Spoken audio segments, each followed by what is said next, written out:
Imagine living in this massive, sprawling apartment complex, you know? Right, like a place you've been at for years. Exactly. You know the layout, you know how your lease works, and you have your monthly budget perfectly dialed in to cover the rent. You're comfortable? Yeah. But then, one day, management just decides to completely gut renovate the foundation. Oh, wow. Yeah, they change all the locks and they rewrite the leases literally overnight. That sounds like a nightmare. It is. And instead of holding like a mandatory tenant meeting to explain any of this, they just slip this tiny, incredibly dense flyer under your door. Naturally. Right. So you wake up, you step out into the hallway, and suddenly, I mean, the stairs are just gone. The elevator requires a new biometric passcode, and your monthly bill might have halved or it might have doubled. And you have absolutely no idea what is going on until you are already standing right in the middle of a construction zone. It's an environment engineered for panic, Yeah. honestly. People would be stepping out of their doors and just free falling. And that free fall, that is exactly what is happening to the federal student loan system right now. Yeah, it really is. The deadline for this absolutely massive structural overhaul is just 2 days away, July 1.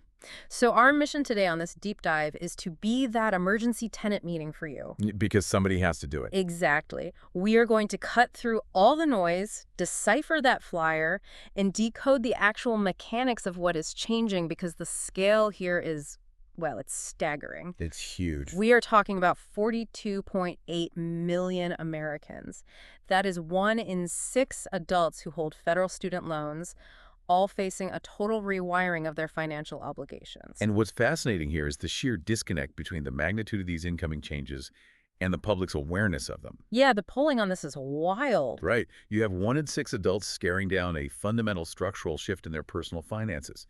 Yet if you look at a recent survey from Credible, almost 2/3 of borrowers are completely unaware that these alterations are going into effect in a matter of days. Truth. Yeah, tens of millions of people are about to step out into that hallway and find the stairs completely missing. I mean, that means the vast majority of the people holding this debt are going to be caught totally off guard. Completely. And the reason the landscape is shifting so violently right now isn't just, one minor policy tweak.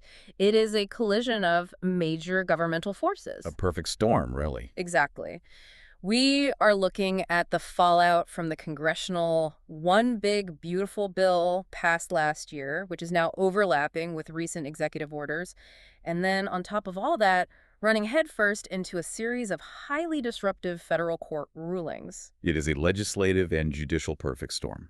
Which brings us to a crucial point about why you, the listener, need to understand the architecture of this overhaul, even if you paid off your loans years ago or, never took them out to begin with. Right, why should everyone else care? Because the consumer economy relies on predictable, disposable income.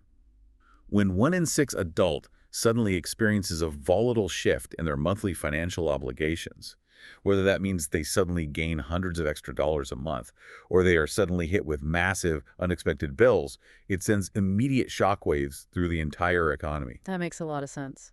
We are looking at macro-level impacts on consumer spending. I mean, if a huge portion of the population stops going out to restaurants, or they delay buying cars, or cancel vacations because their student loan payment just skyrocketed to cover an unexpected mandate. That contraction affects everything. Exactly. It affects local businesses, sales tax revenues, and eventually the broader market. Okay, let's unpack this, because to really grasp that economic ripple effect, we have to start with the baseline mechanics of how people are actually going to pay their loans starting Wednesday. Right, the new baseline. The new blueprint moving forward is something called the Repayment Assistance Plan, Yeah. or the RAP plan. Your ARP plan, yeah. And under the mandates of that One Big Beautiful Bill, RAP is going to be the absolute only income-driven repayment plan available to new borrowers after July 1. It's the only game in town now. Yeah, they are essentially stripping away the old labyrinth of options and forcing everyone new through this single gate.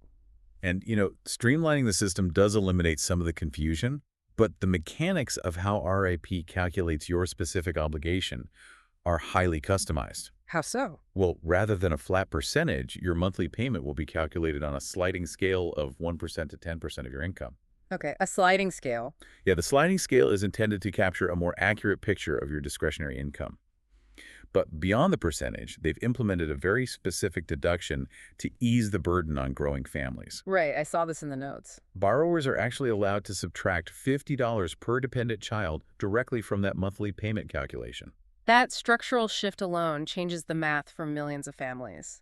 But the RAP plan has another mechanism baked into it that, really stands out. The interest waiver. Yeah, it's an interest waiver paired with a principal contribution that, frankly, sounds a little baffling at first glance. It does. Let's think about it like signing up for a premium gym membership. Okay, I like this. You go to the owner and say, hey, I can only afford $10 a month. The owner says, fine, pay the $10. I will waive the rest of your monthly fee. Generous gym owner. Very generous. But then on top of that, the gym owner actually spots you an extra $50 out of their own pocket to cover your personal training sessions. That analogy highlights the dual action nature of the subsidy perfectly. The catch to that $50 spot from the government is that it specifically targets the principal of the loan. Right, not just interest. Exactly. Mm-hmm. With RAP, if your calculated payment is very low, say, you're at that 1% end of the scale, the government first waives any unpaid interest for that month. Which is huge. It is. That mechanism alone acts as a tourniquet. It stops the bleeding and prevents your overall balance from ballooning into infinity, which, let's be real, has historically been the fatal flaw of previous income-driven plans. Oh, absolutely. People paying for years and the balance just goes up. Right. But then, the Department of Education actively contributes $50 per month to ensure some portion of the underlying principal is actually decreasing. They're acting as that gym owner, spotting you the cash to ensure you make tangible progress. It's an unprecedented mechanism. But, the flip side of a really low monthly payment is that the debt stays with you longer. Right, and that is the double-edged sword of the REP plan. We really have to look at the underlying amortization. It's not all upside. No, because the interest waiver and the $50 principal contribution provide incredible short-term liquidity if a borrower is, say, struggling to make rent or buy groceries. Which a lot of people are. Definitely. However, if a borrower's income pushes their payment higher up that 1% to 10% scale, or if they stay on this plan for decades, making only tiny dents in the principal beyond that $50 government contribution, they are drastically extending the lifespan of the debt. So it stretches it way out. Yeah. Over 20 or 25 years, that extension could cost them thousands of dollars more than if they had just aggressively paid it down on a standard timeline. So it's a massive strategic choice between immediate cash flow and long-term wealth building. Precisely. Borrowers cannot just look at the $50 government contribution and assume it automatically makes RAP the cheapest option overall. They have to map their own future. And mapping that future requires tools. You can't just guess. The Federal Student AIDS Loan Simulator is actually scheduled to have the RAP plan algorithms fully loaded and live on July 1. Oh, that's good timing. Yeah, and additionally, the Institute of Student Loan Advisors provides an independent calculator to run these specific scenarios.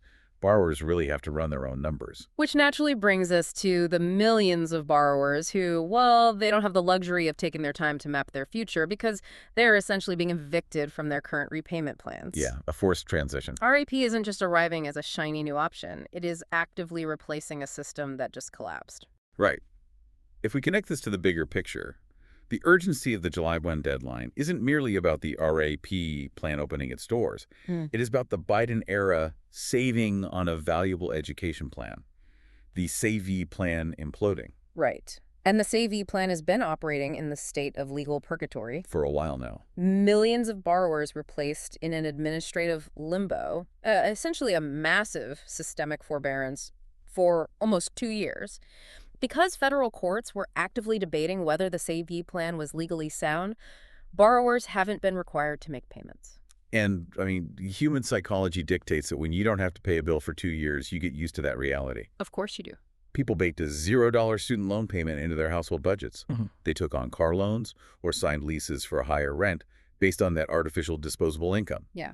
Then this past March, the federal courts officially ruled the SAVE plan illegal. That ruling shattered the purgatory completely. The legal foundation of the plan evaporated, which means the forbearance masking the issue has to end. Millions of people essentially built their budgets around a ghost. If the SAVE plan is officially dead, they're going to wake up on July 1st without a safety net. The safety net is gone. So how quickly is the government actually going to force them to transition and start writing checks again? Well, the timeline is aggressively short. Starting this Monday, loan servicers will begin contacting these displaced Savvy borrowers in staggered batches. Batches. Yeah, the system can't handle millions of transitions on day one, obviously, but the moment a borrower receives that outreach, a 90-day countdown begins. Wow, 90 days. They have exactly 90 days to actively select a new repayment plan, like transitioning to the new RIP plan, for instance. But let's go back to that credible survey we mentioned at the start. 2/3 of borrowers don't know this is happening. Right. So if someone misses that email or assumes it's just, more administrative noise and takes no action within those 90 days, what is the default mechanism? Where do they go? Inaction triggers an automatic placement into a standard repayment plan. Oh, wow. And this is where the macroeconomic shock we discussed earlier truly materializes. A standard repayment plan doesn't factor in your income at all, whether you make $30,000 or $300,000. It doesn't care. Right. It simply amortizes the total loan balance over a fixed term, typically 10 years. So for a borrower who is paying $0 under the Savvy forbearance, being shoved into standard repayment means a sudden, rigid spike in their monthly obligations. Just out of nowhere. Yeah. A bill that was zero could instantly become $600 or $700. It creates an immediate, forced budgetary crisis at the household level. That is the exact definition of the stairs disappearing in our apartment analogy. Yeah. I mean, a $600 sudden expense is enough to break a lot of budgets. If someone is handed that standard repayment bill and the money simply is not in their checking account, the government isn't just going to look the other way. We are moving from the administrative phase of this overhaul into the punitive phase. We are looking at the full resumption of collections. And the data here is incredibly grim. Amid the chaos of the pandemic pauses and the collapse of the Savvy plan, an astonishing 8.8 million of borrowers have fallen into default. It's a huge number. And there are millions more currently delinquent, rapidly approaching that 270-day mark of non-payment. It represents a systemic crisis of non-payment. The Education Department has made it explicitly clear that bringing these defaulted borrowers back into the repayment ecosystem is a primary objective moving forward. I have to challenge the suddenness of this, though. For the past few years, the government's approach has been, highly flexible. It has been, yeah. We've had continuous on-ramps, pauses on penalties, and a general leniency regarding aggressive collections. Are they really going to draw a hard line in the sand right now? The era of leniency is definitively over. The legislative mandates within the One Big Beautiful Bill force an end to those pandemic-era flexibilities. So no more on-ramps. No more on-ramps. Once these provisions take full effect this week, wage and benefit garnishment will aggressively resume. Wage garnishment fundamentally alters a person's financial autonomy. It's entirely different from getting a stern letter in the mail or a hit to your credit score. It bypasses the borrower's choices completely. Yeah. When a loan remains in default, the government determines that traditional billing has just failed. So they bypass the borrower and order the employer to withhold a specific percentage of the paycheck, sending it directly to the Department of Education before the borrower ever even sees it. That is terrifying for a lot of people. And they have similar authority over federal benefits, too. This is why the action items for anyone in default are so incredibly urgent right now. Borrowers must initiate loan rehabilitation or request consolidation immediately before the bureaucratic wheels of garnishment start turning and their take-home pay is forcibly reduced. The stick is coming back, and it is swinging hard. It really is. But, the overhaul isn't entirely punitive. The government knows they need to incentivize steady, reliable payments to prevent the default numbers from climbing even higher. There are still carrots available, discounts and forgiveness programs, but the rules of the game to access them have fundamentally changed. Yeah, the incentive structures have been significantly tightened, and they're tied to much stricter compliance metrics now. Here's where it gets really interesting. Let's look at the new math for the autopay discount. Starting July 1, borrowers can enroll in autopay to receive a temporary 1 percentage point reduction in their interest rate. Right, a full point. If you lock in that enrollment by September 30, you get the full 1% reduction applied all the way through June 30th, 2028. Over 4 years, shaving a full percentage point off the interest accumulation can save a borrower a substantial amount of money. It's a very strong behavioral nudge to guarantee liquidity for the servicers. Definitely. However, there is a very quirky mathematical caveat regarding who gets the full discount. Okay, what is it? If a borrower has been exceptionally responsible and is already enrolled in autopay prior to this rollout, they do not receive the new 1% reduction.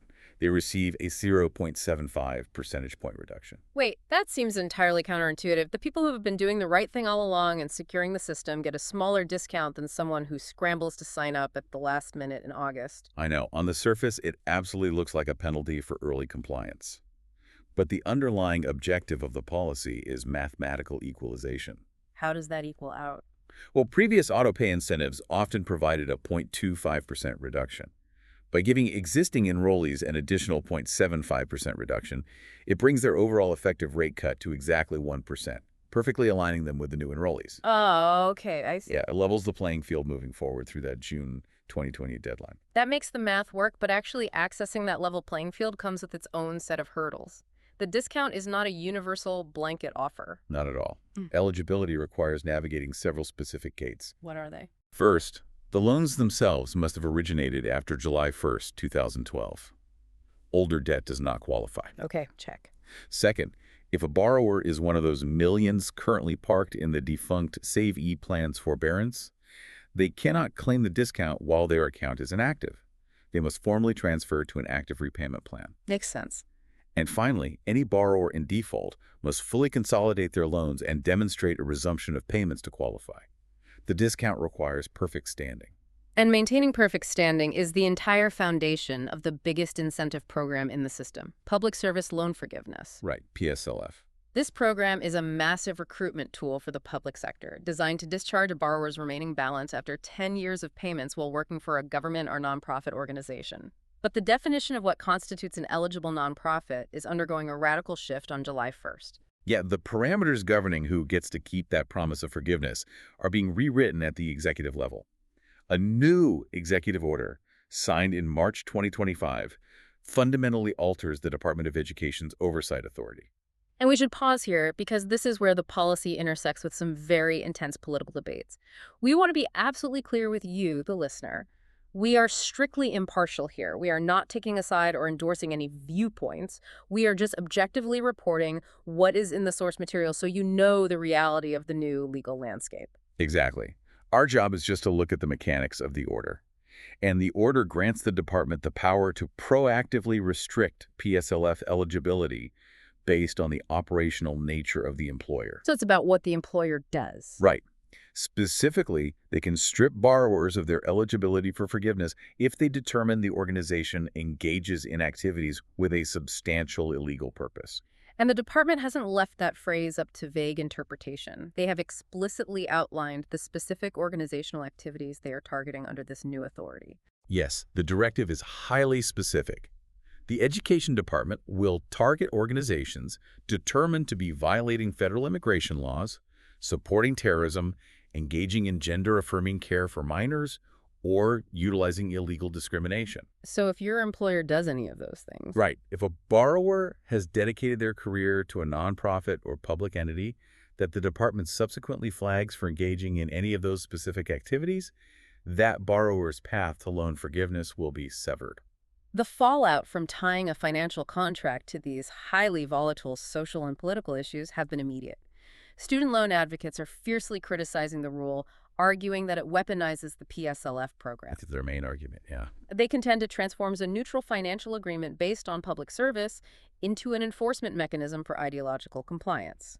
Again, we're just conveying the arguments being made out there. Right. And the pushback has already moved from public criticism to active litigation. Well, lawsuits are already filed. Yes. Several nonprofit organizations have filed lawsuits against the rule, arguing that it violates fundamental constitutional rights and severely breaches the Education Department's statutory authority. Wow. This creates a highly unstable legal landscape. Any borrower currently relying on PSLF needs to monitor the trajectory of these lawsuits closely, because the ultimate discharge of their debt is now directly tied to how the courts interpret the limits of executive power. So what does this all mean? We've navigated an incredible maze of policy today. As the sun rises on July 1st, the architecture of federal student debt is fundamentally different. Completely rebuilt. The RAP plan takes over as the sole income-driven option, bringing that unique $50 principal contribution along with the risk of extended loan terms. The Save EE plan is officially dead, triggering a 90-day countdown that will force millions out of forbearance and risk plunging them into standard repayment shocks. The clock is ticking. The era of leniency is over, bringing aggressive wage garnishments back to the 8.8 million people in default. And both the auto-pay discounts and the Public Service Loan Forgiveness Program are now operating under much stricter, highly contested rules. It is a dizzying amount of structural change hitting simultaneously. But again, you have to look beyond the individual borrowers. Right, the macro view. When you introduce this level of sudden financial whiplash to tens of millions of consumers, the sheer velocity of that change guarantees that the ripple effects will be felt across every sector of the American economy. It is entirely unavoidable. And this raises an important question for us to leave you with. Consider the sheer scale of the disruption we just outlined. 1 in 6 adults. Exactly. 1 in 6 adults is suddenly reevaluating their household budget overnight. Some are gaining breathing room through the REP plan's interest waivers, while others are facing surprise standard payments and the sudden reality of wage garnishments. The swings are massive. With this massive, instantaneous redistribution of disposable income happening right now, how is this going to reshape local businesses, retail spending, and the broader housing market as we move into the second half of this year? It is a massive question, and it's one we are all going to watch unfold in real time as these policies hit the ground. We strongly encourage you to take control of your own timeline, run the numbers on those calculators, and make sure you aren't caught out in the hallway when the stairs disappear. Thank you so much for joining us on this deep dive. Stay curious, stay informed, and we'll see you next time.